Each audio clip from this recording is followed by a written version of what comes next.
इस कहानी के अगर आपने पिछले एपिसोड्स नहीं देखे तो उसी चैनल पर जाकर जरूर से चेक कर लेना, वरना ये कहानी आपको बिल्कुल भी समझ में नहीं आने वाली। तो इस कहानी की शुरुआत में हम गुओ को देख पाते हैं उसकी यूनिवर्सिटी में। वो ऑफिस से जा ही रहा था कि तभी वहाँ पर कोई आ जाती है और कोई उसे कहती है कि उसके घर की चाबी खो गई है, इस वजह से आज उसे वहीं पर ही रुकना पड़ेगा। वही हम फेई को देखते हैं जो कि लियू को कॉल करके रात के डिनर के लिए इन्वाइट कर रहा था। जिसके बाद हम लिसा और क्याओ को देख पाते हैं जो कि रात के डिनर के लिए रेडी हो रही थी। दरअसल आज ये सभी एक साथ डिनर करने वाले थे। क्याओ लिसा को बताती है कि आज वहाँ पर लियू भी आने वाली है जो कि इस शहर की सबसे अमीर लड़की है, लेकिन लिसा कहती है कि उसे फर्क नहीं पड़ता। जिसके बाद लिसा और क्याओ उस जगह पर पहुँच जाते हैं जहाँ पर हम जेसन को देख पाते हैं जो कि उनके लिए खाना लगा रहा था और वो कह रहा था आज वो खाना खाएंगे तो उन्हें मजा आ जाएगा। जेसन एक शेफ था। इसके बाद धीरे धीरे सभी लोग वहाँ पर पहुँच जाते हैं। हम गुओ को देख पाते हैं जो कुई को अपने साथ ही लेकर आ गया था। सभी को कुई की प्रॉब्लम बताता है कि उसकी चाबी खो गई थी, इस वजह से वो उसे वहाँ पर लेकर आया है। जिसके बाद लियू भी उस जगह पर आ जाती है। दरअसल लियू ने फेई से कहा था कि वो लेट हो जाएगी, लेकिन वो जल्दी आ गई थी। इस बात से फेई को बहुत ज्यादा अच्छा लगता है। यहाँ पर लिसा और क्याओ को लगा था कि जो लियू है वो काफी ज्यादा अलग होगी, लेकिन उन्हें पता चलता है वो तो काफी ज्यादा अच्छी थी। इस वजह से सभी मिलजुल कर वहाँ पर डिनर करते हैं। लेकिन हम यहाँ पर लिसा और टोंग्यू को देख पाते हैं जिनकी लड़ाई यहाँ पर भी खत्म नहीं हुई थी, वो तो यहाँ पर भी लड़ने लग गए थे। इसके बाद हम जेसन को देखते हैं जो कि सभी से कह रहा था कि अब कुछ वो स्पेशल चीज दिखाने वाला है उन सभी को। तभी वहाँ पर एक शेफ आता है और वहाँ की लाइट्स बंद हो जाती है। अभी वो शेफ वहाँ पर टेबल पर कुछ नॉन वेज के पीसेस रखता है। जिसके बाद वहाँ पर वो फायर लगाता है और ये फायर बहुत तेज थी। सभी एक दूसरे को पकड़ लेते हैं। टोंग्यू लिसा को पकड़ लेता है और क्या के आगे जेसन आ जाता है और उनके लिए तो ये सीन भी काफी ज्यादा रोमांटिक था। इसके बाद हम फेई और लियू को रात को बेड के ऊपर देखते हैं जहाँ इस बार फेई खुद ही लियू का मास्क हटाकर उसे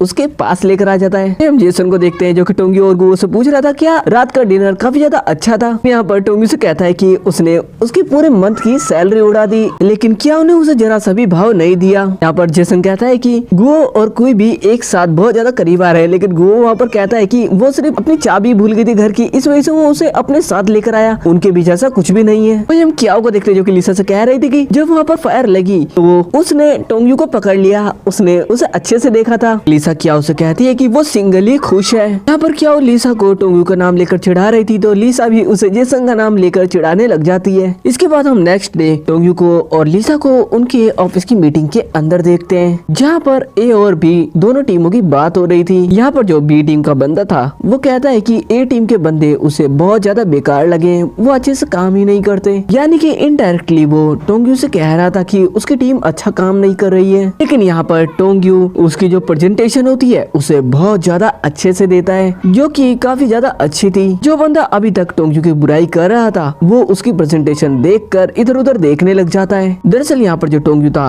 वो कीवा रोबोट के बारे में कुछ बातें बता रहा था। यहाँ पर टोंग्यू उस रोबोट्स के डिजाइन के बारे में बहुत सारी बातें बताता है। यहाँ पर वो बंदा जो टोंग्यू से फालतू बोल रहा था वो उससे कहता है कि वो उसका बजट जानना चाहता है, लेकिन टोंग्यू उसे बिना बजट बताए चुप करा देता है। यहाँ पर हम लिसा को देख पाते हैं जो कि सभी के सामने कहती है कि उसे टोंग्यू का काम अच्छा लग रहा है, यानी कि इस बार लिसा उसे सपोर्ट कर रही थी। यहाँ पर लिसा जियांग से कहती है कि क्या उसे टोंग्यू का काम अच्छा लगा, तो जियांग कहता है कि हाँ उसे भी अच्छा लगा, क्योंकि जब टोंग्यू का काम लिसा को अच्छा लगा तो जियांग को क्यों ही नहीं लगता। इसके बाद हम फेई को देख पाते हैं जो कि घर की सफाई कर रहा था और साथ ही लियू से मैसेज में बात कर रहा था। इन साथ ही मन के अंदर कह रहा था आखिर वो कर क्या रहा है, ये क्या उसने ये काम करने के लिए शादी करी थी। इसके बाद हम टोंग्यू को देख पाते हैं जो कि उसकी टीम को कह रहा था कि वो अच्छे से सोते नहीं है क्या, वो जानता है उन्हें ओवर टाइम करना पड़ता है, लेकिन उन्हें जितना भी टाइम मिलता है वो अच्छे से सो जाए। क्योंकि जब वो मीटिंग के अंदर था तो ली ने उससे कहा था कि उसकी टीम के मेंबर अच्छे नहीं है काम करने में, वो बहुत ज्यादा सुस्त रहते हैं, यानी कि सभी की हालत डाउन रहती है। जिसके बाद हम लिसा को टोंग्यू के साथ देखते हैं जहाँ पर लिसा उससे कहती है कि क्या वो इस बार इस काम को पूरा कर पाएगा, तो टोंग्यू उससे कहता है कि बिल्कुल वो इस बार जरूर से करेगा। इसके बाद हम रात का सीन देखते हैं जहाँ पर चारों दोस्त एक क्लब के अंदर आए हुए थे।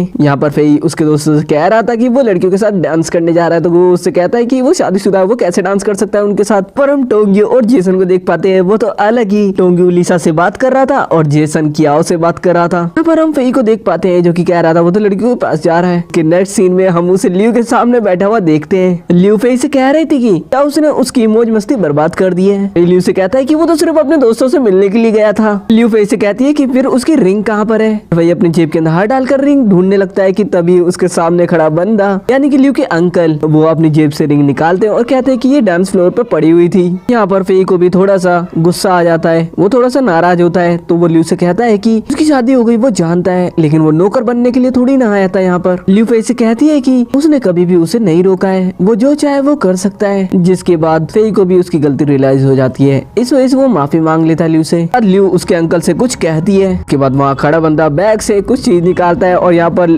जो फेई था वो तो बुरी तरह से डर जाता है। उसे ऐसा लगता है जैसे सामने से बंदा गन निकालने वाला है उसे डराने के लिए, लेकिन ऐसा तो कुछ भी नहीं था। बात हम रात का सीन देखते हैं जहाँ पर जेसन गुओ और टोंग्यू फेई को लेने के लिए उसे घर पर आए हुए थे, लेकिन फेई घर के अंदर से ही उन्हें कहता है कि वो आज घर से बाहर नहीं जा सकता, उसे लियू ने मना करा है। पर फेई घर से बाहर तो नहीं जा सकता था, इस वजह से तीनों दोस्ती उसके घर के अंदर आ जाते हैं। घर के अंदर भी कैमरास और माइक्रोफोन्स लगे हुए थे, इस वजह से कैसे तो फेई उन्हें छुपता छुपाता अंदर लेकर आता है। इसके बाद सभी एक जगह पर साथ बैठकर ड्रिंक करते हैं, जहाँ पर फेई अपने तीनों दोस्तों को बताता है कि रात को जब लियू उसके पास आई थी तो उसने उसे एक कॉन्ट्रैक्ट पेपर दिया था, जिसके चलते उसे बाहर जाने की कोई भी इजाजत नहीं दी गई है। साथ ही उस पे सिग्नेचर करने के अलावा उसके पास कोई और रास्ता नहीं था। इसके बाद टोंग्यू, गुओ और जेसन बाहर आ जाते हैं और बाहर बैठकर वो साथ ड्रिंक कर रहे थे और कह रहे थे यहाँ पर फेई को भी होना चाहिए था। अपने दोस्त फेई को बहुत ज्यादा याद कर रहे थे बाहर बैठकर। हमेशा वो रात को एक साथ बाहर बैठकर ही ड्रिंक किया करते थे। के बाद हम टोंग्यू की एक वॉइस ओवर सुनते हैं जहाँ पर टोंग्यू हमसे कह रहा था कि उन चारों दोस्तों की लाइफ में बहुत ज्यादा बदलाव आ गया है। फेई की शादी हो गई है, जेसन को पता चल गया है कि प्यार क्या होता है, और गुओ की जो गर्लफ्रेंड थी उसकी भी शादी हो गई है। इसके बाद हम क्याओ को देख पाते हैं। क्याओ बाहर देखती है कि बहुत ज्यादा तेज बारिश हो रही थी और उसे ऐसा लग रहा था कि कोई उसके घर पर नजर रखे हुआ है। वो फटाफट से अंदर आती है और लिसा को कॉल करती है। वही फेई के घर में मोशन कैमरास लगे हुए थे, तो वो उस कैमरा को देखकर कभी इधर भाग रहा था कभी उधर भाग रहा था, क्योंकि फेई घर के अंदर बोर जो हो चुका था। इसके बाद हम रात का सीन देखते हैं जहाँ पर हम क्याओ को और लिसा को एक साथ मूवी देखता हुआ देखते हैं, जहाँ पर लिसा कोई तो हॉरर फिल्म देख रही थी जिससे क्याओ को बहुत ज्यादा डर लग रहा था। तो वो लिसा से कह रही थी कि उसे हॉरर मूवी से बहुत ज्यादा डर लगता है, फिर वो क्यों देख रही है। लिसा क्याओ को समझाती है कि वो सब चीजें नकली है, उसे डरने की कोई भी जरूरत नहीं है। लेकिन जैसे ही हॉरर सीन आता है तो तब तो लिसा और क्याओ दोनों ही एक साथ चिल्लाने लग जाती है, यानी कि दोनों ही डर गई थी। क्याओ कहती है कि उसे बाहर से कुछ आवाजें आ रही है। लिसा क्याओ से कहती है कि वो कोई बिल्ली भी हो सकती है। लिसा बाहर देखने के लिए जाती है, वो तो खुद ही डर कर वापस आ जाती है और अंदर का गेट बंद कर देती है। क्या उसे कहती है कि उसने सचमुच बाहर किसी को देखा है, इसलिए लिसा फटाफट से टोंग्यू को कॉल करती है। टोंग्यू कहता है कि वो बस दरवाजा ना खोले, वो जल्दी वहाँ पर पहुँच रहा है। हम लिसा और क्याओ को देखते हैं जो कि तैयार खड़ी हुई थी। इसके बाद जैसे ही टोंग्यू उनके घर पर पहुँचता है तो तीनों डर कर एक साथ चिल्लाते हैं। यहाँ पर टोंग्यू लिसा और क्याओ से कहता है कि अगर उनका कोई पीछा कर रहा है तो उन्हें उसे जरूर से पकड़ना होगा, इसलिए वो लोग एक प्लान बनाते हैं। इसके बाद हम लिसा और क्याओ को एक साथ रोड से जाते हुए देखते हैं, जहाँ पर हम उनका पीछा करते हुए किसी को देख पाते हैं। जैसे लिसा और क्याओ उसे देखते हैं तो उसने काली सी हुडी पहनी हुई थी और इस वजह से वो दोनों की दोनों वहाँ से भागने लग जाती हैं और वो बंदा भी उनके पीछे भागने लग जाता है। तभी टोंग्यू आकर उसे पकड़ लेता है। यहाँ पर उस बंदे के पास चाकू भी था, लेकिन टोंग्यू उसे डरता नहीं है, वो उसे मार के वहाँ से भगा देता है। जेसन भी वहाँ पर पहुँच चुका था और वो उसे पकड़ने के लिए उसके पीछे भागता है। दोनों उसके पीछे तो भागते हैं, लेकिन वो बंदा तो लिसा और क्याओ के सामने आ जाता है। दरअसल उसे पता चल गया था कि नॉट डेटिंग टुनाइट कौन है, इसीलिए वो उसे मारने के लिए आया था। इसके बाद टोंग्यू और जेसन वहाँ पर पहुंचकर उस बंदे को बहुत मारते हैं और पुलिस को पकड़ा देते हैं। इस दौरान टोंग्यू को चोट आई थी, इस वजह से उसे जल्दी से हॉस्पिटल लेकर आया जाता है। हम टोंग्यू को डॉक्टर के पास देखते हैं, जहाँ डॉक्टर उसका हाथ पकड़ रही थी कि तभी वहाँ पर लिसा उसे देखने के लिए आती है और वो तो कुछ गलत ही समझ लेती है। वहीं डॉक्टर टोंग्यू से कहती है कि वो अच्छा खाना खाए और टेंशन ना ले और गाने सुने अच्छे, इससे उसे अच्छा लगे। वहीं लिसा और क्याओ एक साथ कार से वापस जा ही रहे थे तो वहाँ पर जो क्याओ थी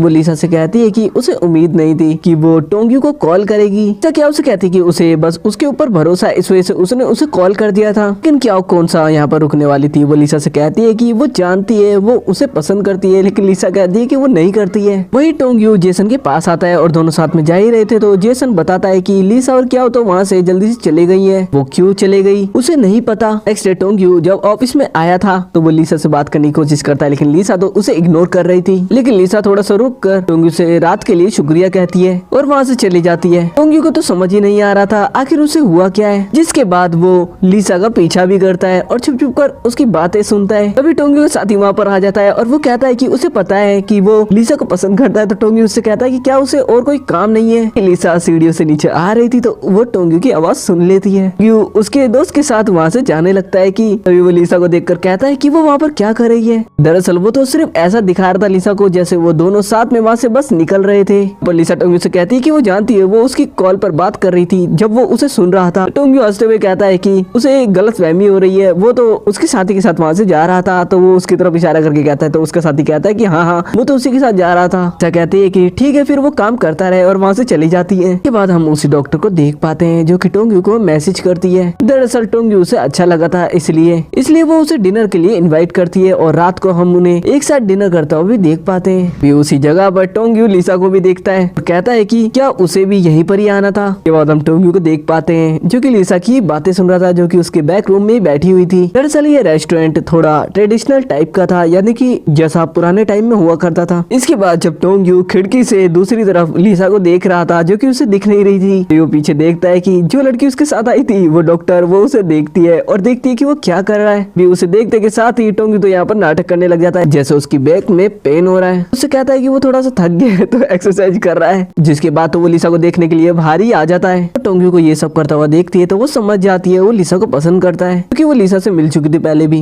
इसलिए दोनों एक साथ वापिस आ जाते हैं। वापिस आते वक्त टोंग्यू मन के अंदर कह रहा था कि जो लड़की उसके साइड में बैठी है वो काफी ज्यादा अच्छी है। और हम फेई को देख पाते हैं जो कि अभी तक पजल बना रहा था। घर के अंदर वो बोर जो हो रहा था। लिसा जब घर पर आती तो हम क्याओ को देख पाते हैं जो कि अब भी पहले जैसे ही डरी हुई थी। उसे अब भी ऐसा लग रहा था कोई उसके घर में ना आ जाए। और क्याओ फिर से लिसा को चिढ़ाने लग जाती है और कहती है कि उसका तो एक क्लासमेट भी था, क्या वो उसे पसंद करती है। तो लिसा कहती है कि वो जेसन को बुलाए क्या वहाँ पर। तो क्याओ उससे कहती है कि जेसन तो उसका नौकर की तरह है, क्योंकि वो जो कहती है वो वही करता है। लेकिन क्याओ सिर्फ मजाक कर रही थी। पर क्याओ लिसा से कहती है कि जब वो हॉस्पिटल में थी उसने देखा वो दूसरी लड़की को उसके पास देखकर बहुत ज्यादा जेलस फील कर रही थी। यानी कि जब लिसा ने उस डॉक्टर के साथ टोंग्यू को देखा था, क्या उस वक्त की बात कर रही थी उससे। के बाद हम गु, जेसन और टोंग्यू को एक साथ देखते हैं। यहाँ पर जेसन चिल्ला चिल्ला कर कह रहा था कि नो डेटिंग टुनाइट ने, यानी कि क्याओ ने उसकी बायो फिर से चेंज कर दी है। जिसके साथ ही वो कहता है कि उन्हें साथ में डिनर पार्टी करनी चाहिए एक और बारी। टोंग्यू नहीं मान रहा था क्योंकि उसे लिसा बिल्कुल भी अच्छी नहीं लग रही थी, लेकिन वो लिसा को ही पसंद करता था। इसके बाद तो सभी साथ घूमने जाने के लिए उनका सामान पैक करने लग जाते हैं और एक वैन के अंदर डालने लग जाते हैं। यहाँ पर उनके साथ क्याओ और लिसा भी जा रही थी। के बाद हम टोंग्यू और लिसा को एक साथ अकेले कार से जाता हुआ देखते हैं। तभी लिसा के फोन पर जियांग का मैसेज आता है। यहाँ पर जैसे ही लिसा टोंग्यू को बताती है कि वो जियांग का मैसेज है, तो यहाँ पर हम टोंग्यू को देख पाते हैं वो तो बहुत ज्यादा जेलस फील कर रहा था, लेकिन वो लिसा को बिल्कुल भी नहीं बताता। दूसरी तरफ हम जेसन और क्याओ को एक साथ देखते हैं। जब क्याओ और जेसन सामान लेकर जा रहे थे तो जो जेसन था वो तो नीचे गिर जाता है। यहाँ पर जेसन ऐसा नाटक करता है जैसे उसके पैर में बहुत ज्यादा तेज लग चुकी है, लेकिन ऐसा तो कुछ भी नहीं था। जैसे ही क्याओ को ये पता चलता है वो तो उसके पैर पर ही मारती है। जिसके बाद दोनों यहाँ पर